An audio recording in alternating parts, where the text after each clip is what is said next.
हमारे पास philo mean love and sophia mean wisdom. हमारे पास चीजों के बारे में इंफॉर्मेशन मौजूद हैं, लेकिन उस नॉलेज के होते हुए जब हम उसको प्रॉपर वे में इम्प्लीकेशंस उसकी करेंगे, that is called love for wisdom. अगर हम उर्दू में इसको देखें तो उर्दू के जो लग़वी एतबार हैं, तो इसमें जो फिला होता है इसको हम कहते हैं मोहब्बत या हुब, और जो सूफिया है इसका मतलब होता है दानिश, अक्लमंदी। इनके अक्लमंदी से आपकी अकल या हुब्बे दानिश इसको भी कहते हैं।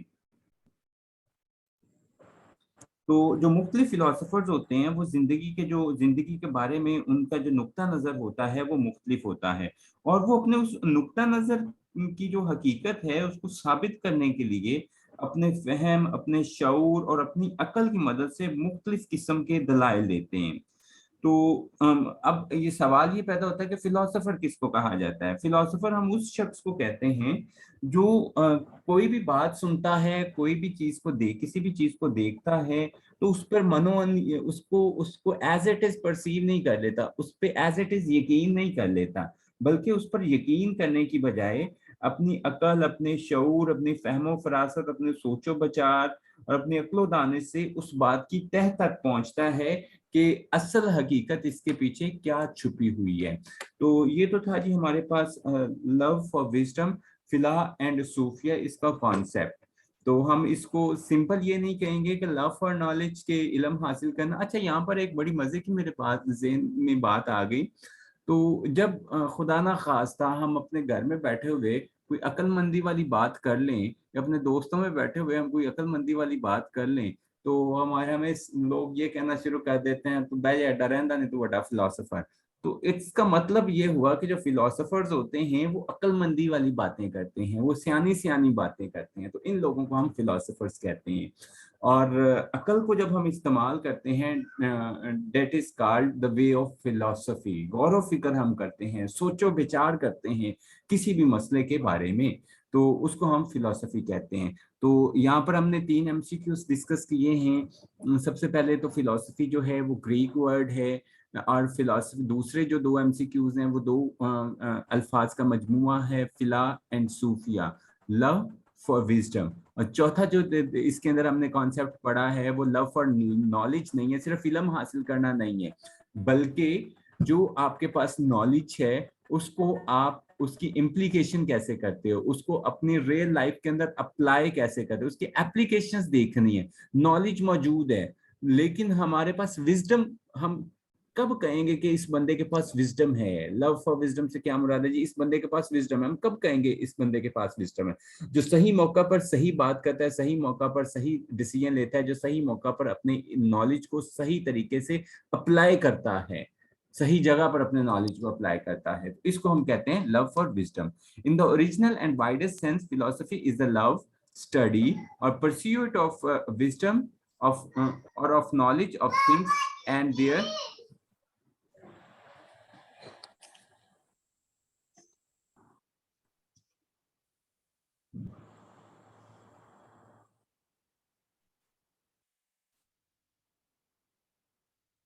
ये कुछ डेफिनेशंस हैं फिलोसफी की जो हमारे पास हैं। Philosophy is the study of general and fundamental problems such as those connected with existence, knowledge, values, reason, mind. इन जो ये डेफिनेशंस हैं इनको आप मैं ये स्लाइड से शेयर करूंगा तो आप एक दफा रीड कर लीजिएगा। तो हम फिलोसफी की जो एक बड़ी मशहूर डेफिनेशन हम लोग लेके चलते हैं, हम उस डेफिनेशन की तरफ जाते हैं। कहते हैं philosophy is the most rigorous discipline and guided analysis of some of the most difficult problem which man has ever faced. It required the best thought of which man is capable. कि फलसफा क्या होता है? फलसफा एक ये kindly अपना mute पे लगा लें सारे लोग ना।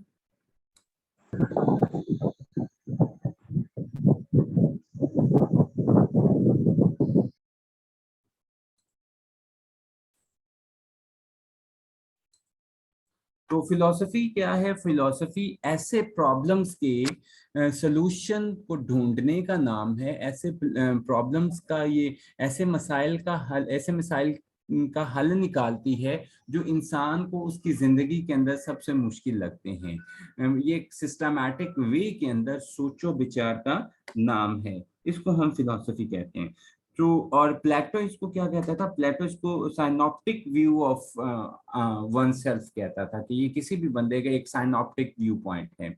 और जब हम इसी सोचो विचार को, इसी फलसफे को एजुकेशन के अंदर इस्तेमाल करते हैं, एजुकेशन की बेहतरी के लिए इस्तेमाल करते हैं, तालीमी मसाइल को हल करने के लिए हम इस्तेमाल करते हैं, तो उसको हम फिर क्या कह देते हैं, उसको हम एजुकेशनल फिलोसफी कह देते हैं। Philosophy of education is the application of the philosophic method to analysis and understanding of the human experiences for education. अब ये फलसफा होता क्या है, ये काम क्या करता है, तारीफ हमने पढ़ ली, मीनिंग्स पढ़ लिए। अभी तक अगर हमारे पास वेग कॉन्सेप्ट है ना, अभी यहाँ पर हमने बात की कि मोस्ट रिगोरस या मोस्ट डिफिकल्ट प्रॉब्लम्स को ये डील करता है। फलसफा इल्म की एक ऐसी शाख है जिसके अंदर हम जो इंतहाई मुश्किल प्रॉब्लम्स इंसान की जिंदगी के होते हैं, हम उनको डील करने की कोशिश करते हैं। तो अब मैं वो इंतहाई मुश्किल और वो जो डिफिकल्ट प्रॉब्लम्स हैं वो आप लोगों के साथ शेयर करने लगा हूँ। तो फॉर एग्जांपल हम ये कह सकते हैं कि why has man come on this earth, कि इंसान इस दुनिया में क्यों आया, इस जमीन पर ही क्यों आया। What is his main purpose in life, कि इंसान का अपनी जिंदगी के अंदर मकसद क्या है। What is right and what is wrong for man, why is a particular thing right and another thing for wrong. कि इन ये इंतहाई वो जो हमने कहा ना कि मुश्किल प्रॉब्लम है, ये वो मुश्किल सवालात हैं। How should man conduct his life in order to make it most worthwhile and satisfying. क्या इस जिंदगी के बाद, जो हम जिंदगी जी रहे हैं, इसके बाद कोई और जिंदगी है, नेचर क्या है, हम जिस दुनिया के अंदर रह रहे हैं वो किस किस्म की दुनिया है, क्या इसके अलावा भी कोई और दुनिया मौजूद है। तो ये कुछ ऐसे सवाल हैं, इंसान को पैदा किसने किया, इस कायनात को किसने पैदा किया, इंसान और कायनात का आपस में क्या रिलेशन है। ये ऐसे सवालात हैं जिनके जवाबात सोचो विचार के जरिए जब हम हाल देने की कोशिश करते हैं, उसको हम क्या कह देते हैं, फलसफा कह देते हैं। यहाँ पे कुछ क्वेश्चंस की मैंने आप एग्जांपल्स भी दी हुई हैं। व्हाट इज अल्टीमेट रियलिटी, के इस दुनिया की सबसे बड़ी हकीकत क्या है, हकीकत असलिया क्या है। व्हाट इज गॉड, के जो गॉड है वो क्या है। व्हाट इज यूनिवर्स, कायनात क्या है। What is man, what is the purpose of man, what is the purpose of universe. What are the real source of knowledge, के हम अपने इर्द गिर्द जो मालूमात हासिल करते हैं, सबसे अथेंटिक इंफॉर्मेशन हमें किस वे से मिल सकती है। What is the relationship of universe and man, we have already discussed about it. What is the relationship of universe, man, with ultimate reality. What are the ways of living, what is truth, what is distinction between right and wrong, और किस बंदे के लिए कब क्या सही होगा और कब क्या गलत होगा। what is life and why am I here, why is there anything at all। इस जिंदगी के बाद कोई जिंदगी है या नहीं है, कोई दुनिया है या नहीं है। ये कुछ ऐसे सवालात हैं, जिन सवालात जो फिलॉसफी का जो मेन मुद्दा होता है, जो बेसिक कंसर्न होता है, वो इन सवालात के साथ होता है। और इन सवालात के जवाबात देना इंतहाई मुश्किल और लेबोरियस और एक बड़ा सोचो विचार वाला काम है। हमें तो पता है जी कायनात को किसने पैदा किया, हम कह देते हैं फौरन से पहले कहते हैं अल्लाह ताला ने। तो जरा जहनों पे थोड़ा सा जोर दें और सोचें कि हमें किसने बताया, कभी हमने खुद सोचा कि वाकई अल्लाह ने पैदा किया। हमें बचपन से लेके पढ़ाया जाता है, तो हम भी उसी चीज पे लगे हुए हैं कि अल्लाह ताला ने। अब ये हमारा ईमान बन गया, हमारा यकीन बन गया जी, अल्लाह ताला ने ही कायनात को पैदा किया है। जी यहाँ तक अगर आपका कोई क्वेश्चन है, you may ask your question please. Next हम चलते हैं ब्रांचेस ऑफ फिलोसफी की तरफ। अगर यहाँ तक आपका कोई क्वेश्चन है या किसी कॉन्सेप्ट की आपको समझ नहीं आई, तो प्लीज आप अपना क्वेश्चंस करें।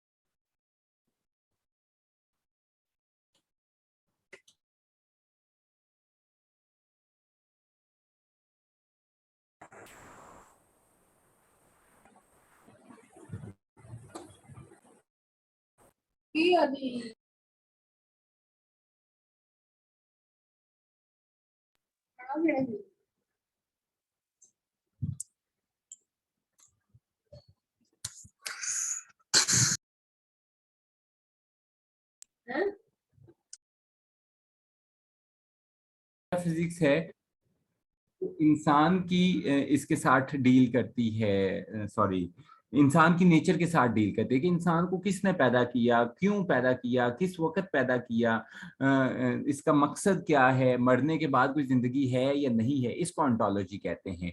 और cosmology, cosmology deals with the study of universe. Cosmic sciences के नाम से अब तो बाकायदा डिसिप्लिन पढ़ाया जा रहा है यूनिवर्सिटीज के अंदर। तो कॉस्मोलॉजी क्या है? Cosmology is the science of universe, study of universe. के कॉस्मोलॉजी किसके साथ डील करती है? कायनात की हकीकत के बारे में ये हमें बताती है कि कायनात का वजूद कैसे मुमकिन हुआ, कायनात को किसने बनाया, किस मकसद के लिए बनाया, कायनात कब पैदा, कायनात कब बनाई गई और कब तक ये वजूद में रहेगी, और कायनात का निज़ाम कैसे चल रहा है। इन चीज़ों के बारे में जब हम गौर फिक्र करते हैं, इन सवालात के बारे में जब हम गौर फिक्र के जरिए जवाब देने की कोशिश करते हैं, तो हम उसको कहते हैं कॉस्मोलॉजी।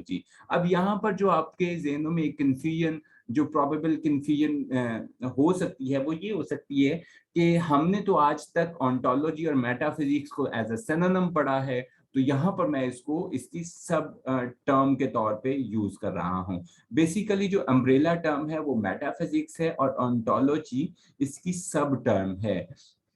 ये चीज याद रखनी है आप लोगों ने। मेटाफिजिक्स बेस अम्ब्रेला टर्म है, या आप इसको कहें ब्रॉडर टर्म है। Ontology deals with the nature of man. अब अच्छा, सम टाइम ये आ जाता है, एमसीक्यूज आता है कि अल्टीमेट फिलोसफी दी होती है, ब्रांच ऑफ फिलोसफी। एक क्वेश्चन मैं आपके साथ शेयर कर रहा हूँ। क्वेश्चन ये था, branch of philosophy that deals with ultimate reality. ये स्टम था, स्टेटमेंट थी क्वेश्चन की, और उसके नीचे जो चार ऑप्शन थे उसके अंदर मेटाफिजिक्स भी था, उसके अंदर ऑन्टोलॉजी, दोनों दिए हुए थे। स्टेटमेंट ये जो आपको ऊपर नजर आ रही है ना, स्टेटमेंट ये थी, metaphysics deals with ultimate reality, के मेटाफिजिक्स हकीकत असलिया, sorry, branch of philosophy that deals with ultimate reality. उसके नीचे मेटाफिजिक्स का भी ऑप्शन था, ऑन्टोलॉजी का भी ऑप्शन था।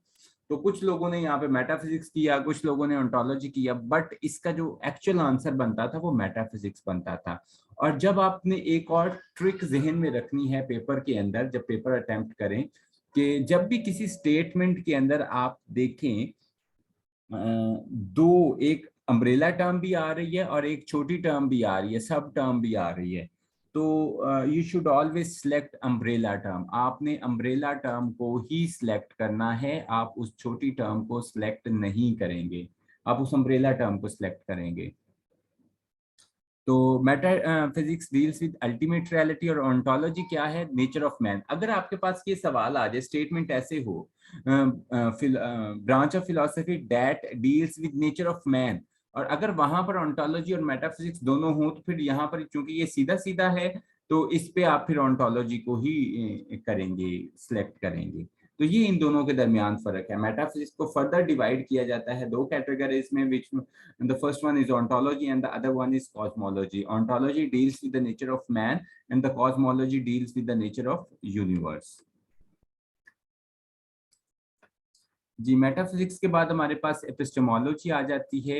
एपिस्टेमोलॉजी क्या है? एपिस्टेमोलॉजी का ताल्लुक इल्म के साथ है। इसको हम उर्दू में इल्मियत भी कहते हैं, या इसको हम तसव्वुर इल्म भी कहते हैं। तो फलसफा हमें ये बताता है कि भाई आप इस जिंदगी के अंदर रह रहे हो, तो इस जिंदगी में गुजारा करने के लिए, इस मुआशरे में गुजारा करने के लिए, इस दुनिया में गुजारा करने के लिए आपको मालूमात आपके पास होना बहुत जरूरी है। तो कौन सी मालूमात सही हैं, कौन सी मालूमात गलत हैं, और किस जरिए से आपको सही मालूमात आ सकती हैं, ये हर बंदे का व्यू पॉइंट अलग है।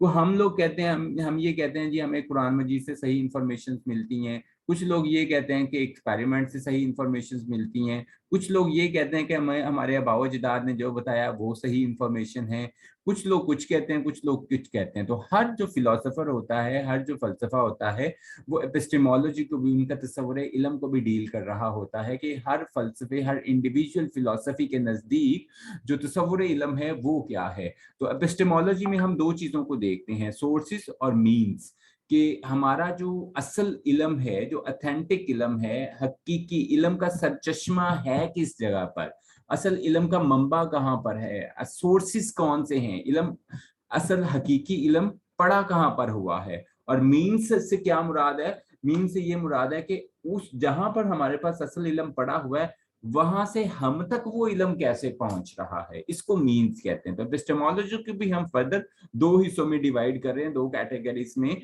हम डिवाइड कर रहे हैं, सोर्सेज और मीन्स में डिवाइड कर रहे हैं। Epistemology basically deals with the nature of knowledge, के ये नेचर ऑफ नॉलेज के साथ डील करता है कि ट्रू नॉलेज क्या है, नॉलेज को वैलिडेटेड नॉलेज पड़ा कहाँ पर हुआ है, और वो जो वैलिडेटेड नॉलेज है वो हम तक पहुंचता किन जराए से है, हम तक कैसे पहुंच रहा है, ये भी हमें फलसफा बताता है। इस्लामिक फिलॉसफी इसका जवाब ये देती है कि जो असल इल्म है वो अल्लाह ताला के पास पड़ा हुआ है, हकीकी इल्म का सरचश्मा अल्लाह ताला की ज़ात है। और मीन्स में वो ये हमें बताती है कि हम तक वो वैलिडेटेड नॉलेज जो पहुंचता है वो वही के जरिए अंबिया तक पहुंचता है, और अंबिया इकराम ने आगे जो अल्लाह ताला के जो मखलूकात हैं उन तक पहुंचाया, दूसरे इंसानों तक पहुंचाया। तो ये एपिस्टेमोलॉजिकल कॉन्सेप्ट है। नेक्स्ट हमारे पास आ गई जी एक्सियोलॉजी। एक्सियोलॉजी क्या होती है जी? एक्सियोलॉजी हम कहते हैं, एक्सियोलॉजी को उर्दू के अंदर हम तसव्वुर कदर भी कहते हैं। एक्सियोलॉजी को तसव्वुर कदर कहते हैं।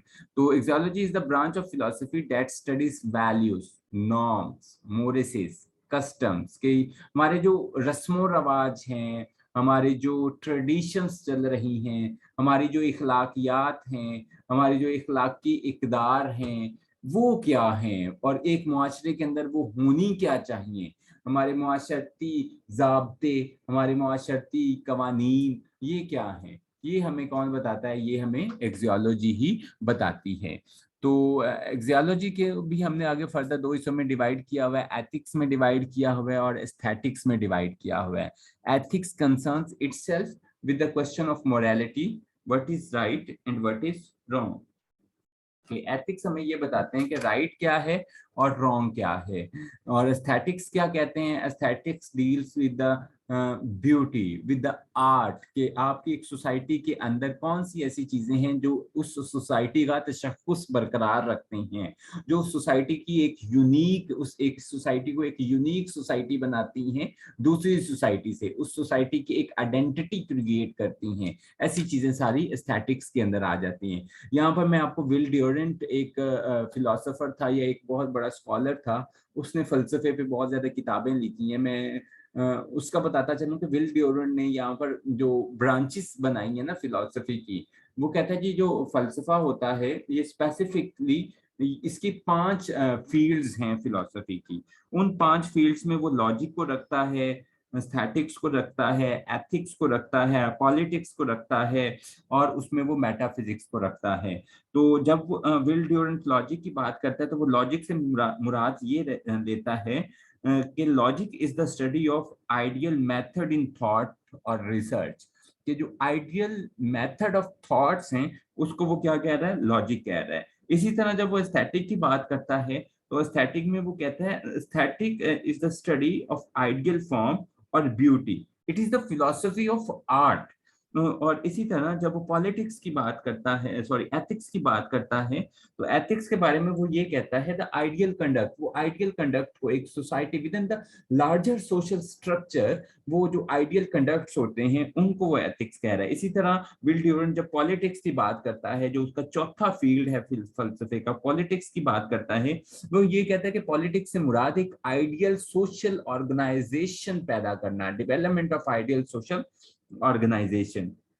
तो इसको वो पॉलिटिक्स कह रहा है। इसी तरह वो मेटाफिजिक्स को कहता है, मेटाफिजिक्स वो कहता है the ultimate reality of mind, कि माइंड की जो अल्टीमेट रियलिटी है उसके बारे में जानना एक्सियोलॉजी कहलाता है। जी, यहाँ तक अगर आपका कोई क्वेश्चन है ब्रांचेस ऑफ फिलोसफी के अंदर, ये तीनों ब्रांचेस बहुत इंपॉर्टेंट हैं फिलोसफी में। एक तो वो मीनिंग्स वाला कॉन्सेप्ट, और दूसरा ये ब्रांचेस, तीनों ब्रांचेस, या आप यूं कह लें कि ये जो स्कोप ऑफ फिलोसफी है, ये तीनों कम्पिटिटिव एग्जाम के लिए बहुत इंपॉर्टेंट है। यहाँ तक अगर आपका कोई क्वेश्चन है, you may ask your question please.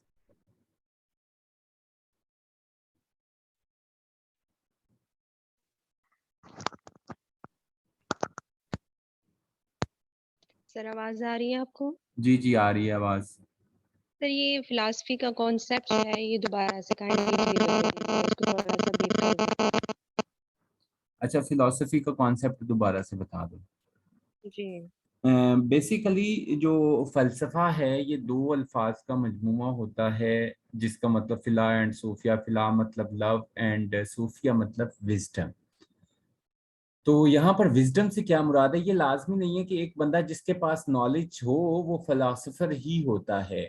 यहाँ पर एक फिलोसोफर बंदा कब बनता है, जब उसके पास नॉलेज भी हो और वो वाइज भी हो, उसके पास विजडम भी हो। अब विजडम हम किसको कहते हैं, हम कब कहते हैं कि एक बंदा जी वाइज है, एक बंदा सियाना है? जब एक बंदा अपने पास जो मौजूद नॉलेज है, जो उसके पास प्रिवेलिंग या एग्जिस्टिंग नॉलेज होता है, जब उसको वो यूज उसको एक अप्रोप्रिएट वे में यूटिलाइज करता है अपने नॉलेज को, उसके नॉलेज की एप्लीकेशंस को अप्रोप्रिएट जगह पे, एक मुनासिब जगह पे करता है, तो हम फिर कहते हैं जी ये लव फॉर विजडम है, ये बंदा फिलॉसफी की तरफ जा रहा है। और फलसफे को अगर हम सादा सी जुबान में समझने की कोशिश करें तो फलसफा ये है कि हम अपने सोचो विचार के जरिए, अपनी अक्ल के जरिए, गौर फिक्र के जरिए, पॉन्डरिंग के जरिए जब अपनी जिंदगी में दरपेश मसाइल का हल तलाश करने की कोशिश करते हैं, सिर्फ गौर फिक्र के जरिए, यहाँ पर गौर फिक्र की बात हो रही है, अकल की बात हो रही है, सोचो विचार की बात हो रही है। जब हम सोचो विचार के जरिए, गौर फिक्र के जरिए, अकल के जरिए अपनी जिंदगी के मसाइल का हल तलाश करने की कोशिश करते हैं, तो इसको फिलॉसफी कहते हैं। तो अमूमन ये होता है कि हमने देखा होता है जी, हम जो छोटी चीजें हैं उनको छोटा ही कंसीडर करते हैं, जो बड़ी चीजें हैं हम उनको बड़ा कंसीडर करते हैं। हम कभी चीजों को उनका जो एवर लास्टिंग ट्रूथ है उसके कॉन्सेप्ट में नहीं देखा कि फॉर एवर इनकी हकीकत क्या है। एक मेरे पास मोबाइल है, ये छोटा सा मोबाइल है, मैंने ये कहा जी ये बस इतने इंच की ये है, लैपटॉप मेरा 17 इंच का है। तो हम चीजों को we see the things, we see the little things as little, as well as we see the big things as big।